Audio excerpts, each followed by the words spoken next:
the Holy Spirit. Lord, we offer to you our class today. Thank you for your protection and love. Help us to focus our hearts and minds on what we are about to learn. Guide us as we discover more about the world around us. We ask this in Jesus' name.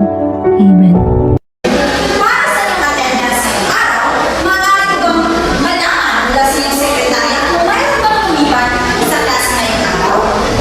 Magaling at kumpleto kayong lahat. Upang matiwasan ang ating gagawing talakayan ngayong araw, mayroon muna ako mga panuntunan na dapat niyong sundin. Makinig ng mabuti habang may nagsasalita, magtaas ng kamay bago magsalita o sumagot, igalang ang guro at kamag-aral, at ang panghuli, panatilihing malinis ang silid-aralan. Naiintindihan ba ang mga panuntunan na dapat sundin? Kung gayon, tayo ay magsisimula na sa ating gagawing talakayan ngayong araw. Pero bago tayo lumapit sa ating gagawin, ay magkakaroon muna tayo ng baliktaran. Unang tanong, ano ang mga sanhi ng unang digmaang pandaigdig? Maaari niyong itaas ang iyong kanang kamay kung alam niyo ang mga sagot. Very good! Tama ang iyong sagot. Sino ang gustong sumagot sa pangalawang tanong? Kung ikaw ay isang leader ng bansa noong panahong iyon, anong hakbang ang iyong gagawin upang maiwasan ang pagputok ng unang digmaang pandaigdig sa kabila ng umiiral na alyansa, nasyonalismo at militarismo?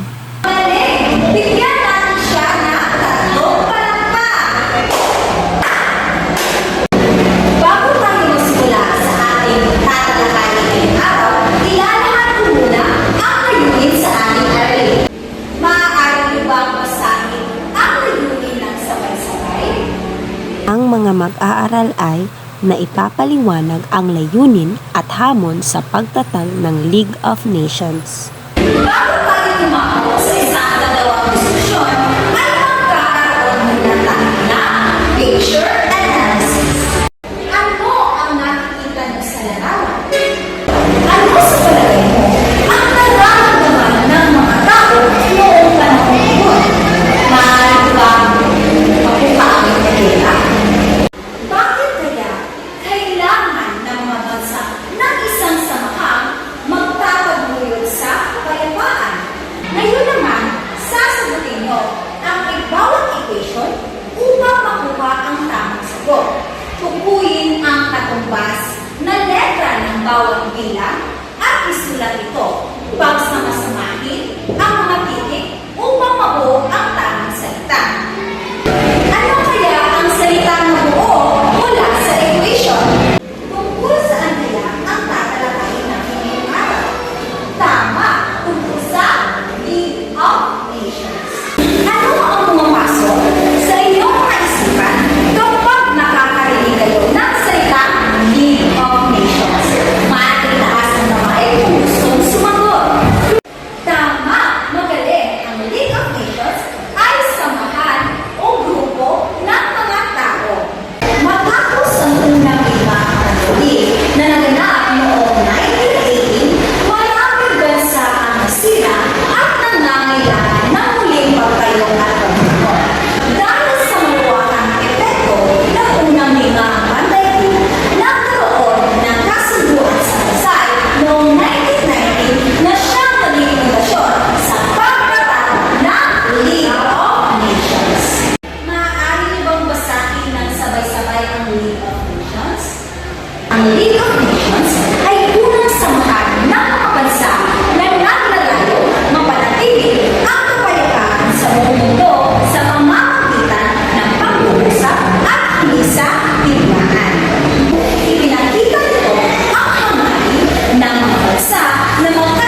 maiwasan ang digmaan sa pamamagitan ng pagkakaisa ng mga bansa.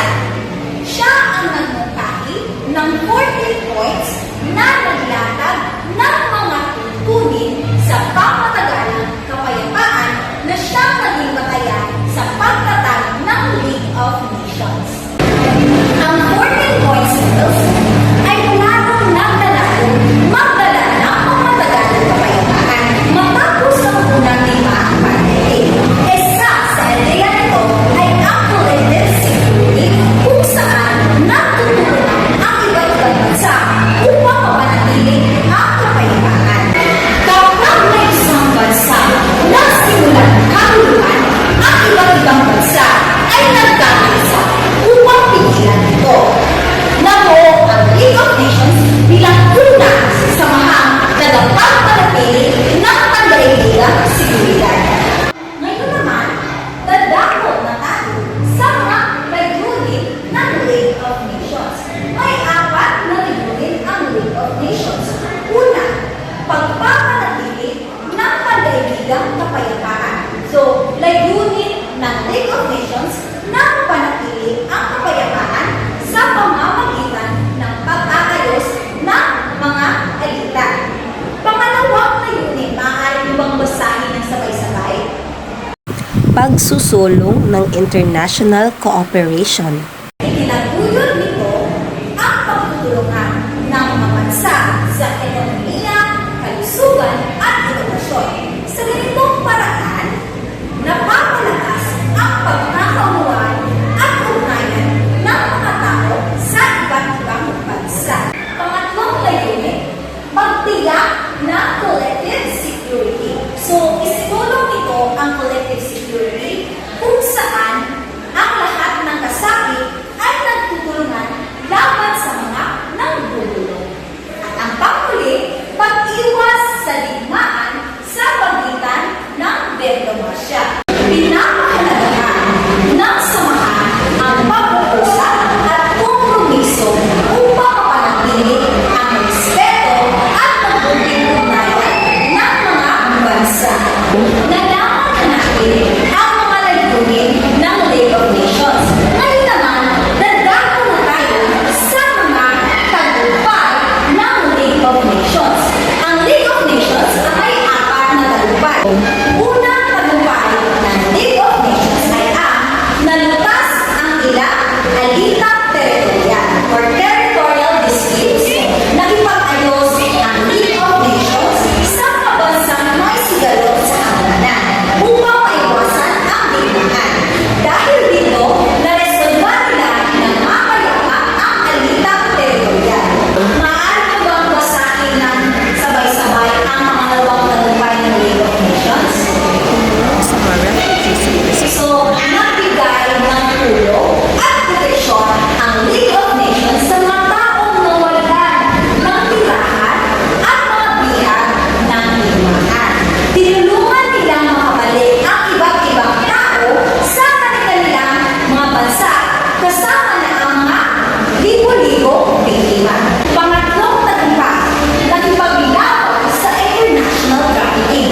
Isinulong ng League of Nations ang batas laban sa human trafficking at pang-aalipin. Layunin nito maprotektahan ang karapatang pagtao ng mga kababaihan at mga bata. At ang panghuling tagumpay ng League of Nations ay nagsulong ng mga international health campaigns. Nagpatupad ito ng mga programa upang labanan ang mga nakakahawang sakit sa iba't ibang bansa. Dahil dito, napabuti ang kalusugan ng maraming tao sa iba't ibang bahagi ng mundo. Tulad ng mga hayop at alago na nagtutulungan para mabuti, paano mo maihahandle ang pagtutulungan ng mga organismo sa layunin ng League of Nations upang mapanatili ang kapayapaan sa bansa? Nalaman na natin ang layunin at tagumpay ng League of Nations. Meron ba kayong mga katanungan bago tayo magpatuloy sa ating talakayan?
annex ng gawain.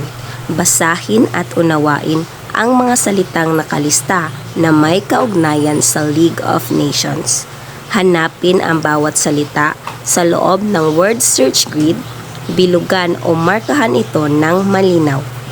Pagkatapos hanapin ang lahat ng salita, sagutin ang follow-up question sa ibaba ng pahina. Ilagay ang sagot sa 2 hanggang 3 pangungusap gamit ang maayos na gramatika at wastong paliwanag. Ibigay ang iyong sagot sa guro sa itinakdang oras. Bibigyan ko kayo ng 4 na minuto para tapusin ang inyong pangkatang gawain. Narito ang batayan para sa iyong pangkatang gawain. Makakakuha kayo ng 9 hanggang 8 puntos kapag ang sagot ay malalim, makabuluhan at malinaw ang ugnayan sa layunin ng kapayapaan.